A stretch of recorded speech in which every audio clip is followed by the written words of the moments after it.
When traversing the lands of Hyrule during the events of Ocarina of Time, you will come across these weird statues at some point. Stone effigies created by the Sheikah tribe. But we don't really know why they were created. What true purpose do they serve? And has this changed over time? Well, the story behind them is actually much darker than most would think. Now, if we look at the games and the official Zelda timeline, we can see that these mysterious stones were first seen at the very beginning, Skyward Sword, an era where Hylians haven't set foot on the surface for decades, and the Sheikah tribe is also barely seen. Now, unlike in Ocarina of Time, they only appear under very specific circumstances, instead of just being there. Gorko, a Goron archaeologist, said the following about it. So, a blessed butterfly is this kind of pretty blue butterfly. You may not believe it, but they are very hardy. They live in all kinds of places you would never expect. Even in a land like this, you'll see plenty of them. Alright bud, then let me jump straight to the point. Ancient tomes mention these butterflies flapping around in packs by certain walls and statues. Seems like these butterflies have some kind of sixth sense. They are detecting, something. The writings claim that the statues appear out of nowhere with a boing sound and speak a strange language. Can you believe it, buddy? Talking statues! Aside from this, we don't really know much about them. They were made by the Sheikah and have clearly been in Hyrule for a long time. Now, since these gossip stones can only be summoned by those who have the goddess harp and are aware of the signs where to find them, we can be quite certain that they were made together with Hylia, the deity that united the many races of Hyrule to fight the Demon King Demise, who came from deep within the earth. She must have instructed the Sheikah to create these stones either during or after the conflict with Demise, helping the hero and her own reincarnation Zelda when the evil would return once again to the lands of Hyrule. Most of them will give Link advice and a treasure when he makes them appear after all. However, before this, these strange artifacts most likely had another use case, one that is a bit more sneaky. During the era where Hylians were sent skyward, the forces of good needed to keep an eye on the lands below, in order to know if Demise was trying to escape his prison. And so these gossip stones were used to keep a literal eye, it's even on the effigy itself, on the land for any signs of demonic or monster activity. This is what makes the most sense to me at least. However, as time went on, many forgot about them, except for characters like Impa, who were still focused on the quest of defeating the Demon King, although she had become borderline ancient near the end. Well, until her younger self started helping during the events of Skyward Sword. It could even be that she used the Sheikah stones during these adventures, because a lot of it isn't shown in the game. We can even see Impa teach Link about the powers of the goddess harp, so it could be that she told her about the hidden gossip stones as well. However, after the events of Skyward Sword, with Demise defeated and the new kingdom of Hyrule essentially established, these weird rocks disappeared. We didn't see them in the game set right after, the Minish Cap, but all of a sudden they popped up again in Ocarina of Time. So why did they return all of a sudden? Well, a new purpose was found.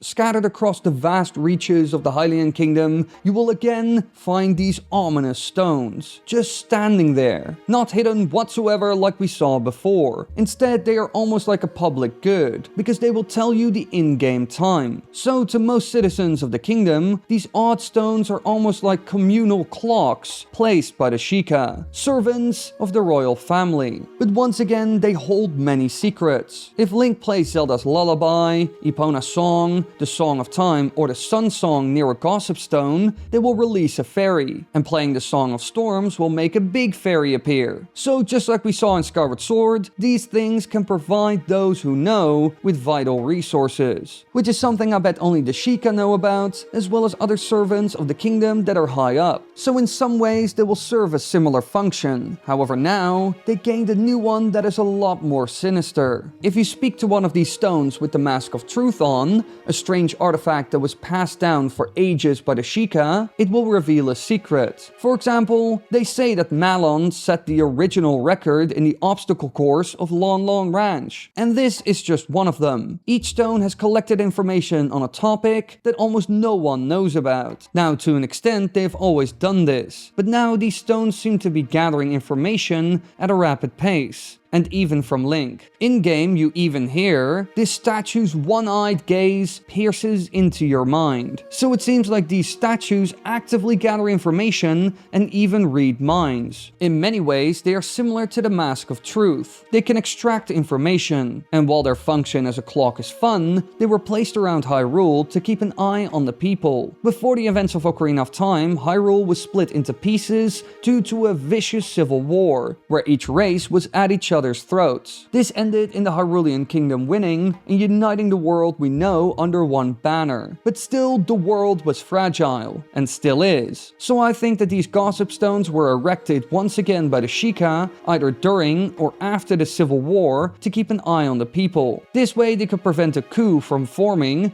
or other resistance groups that could threaten the new world order and dominant position of the Hylians. Throughout history, the Hylians have also performed a number of war crimes that could rival what Ganondorf has done to the world. The horror scene at Arbiter's Grounds is a good example. So spying on the people wouldn't surprise me in the slightest. So in many ways, the role of the stones has not changed much. But instead of supporting the hero and keeping an eye on demonic activity on the surface, it is used on the inhabitants of the kingdom to prevent future turmoil after a bloody civil war. And in the end, this paranoia is justified. Ganon tries to overthrow the kingdom and get his hands on the Triforce after all. So this tool is evolving. Even in places like Termina, the Sheikah are spying, planting gossip stones that gather information aside from just telling the time. However, from here on, the use of this instrument kept evolving, with a new variation being made, as well as these popping up in new lands.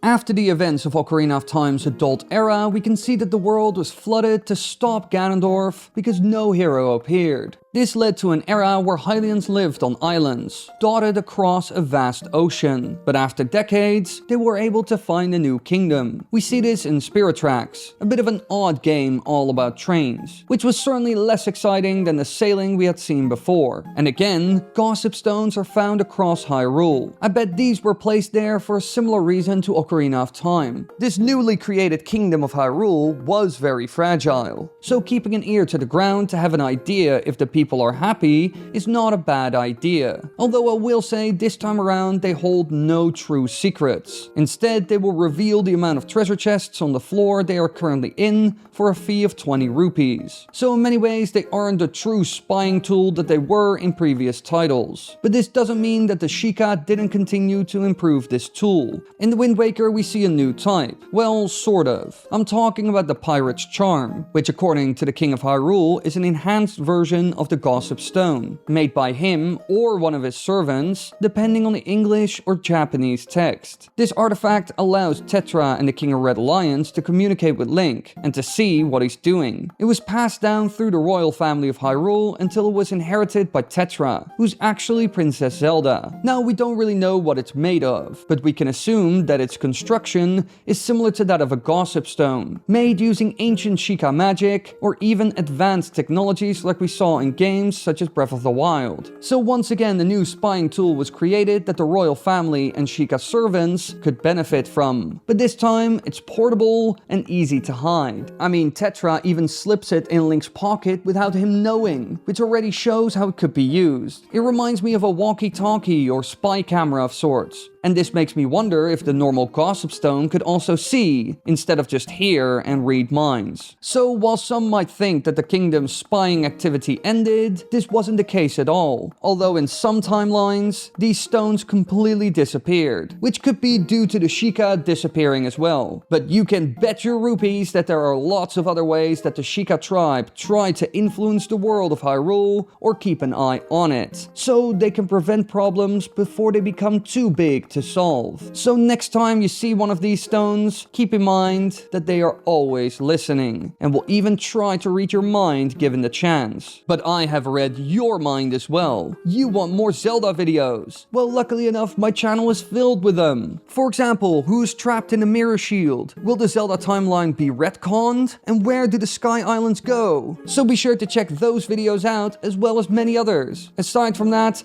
I stream here on YouTube 3 times a week. Be sure to leave a like because it really helps, and subscribe so you won't miss any future videos.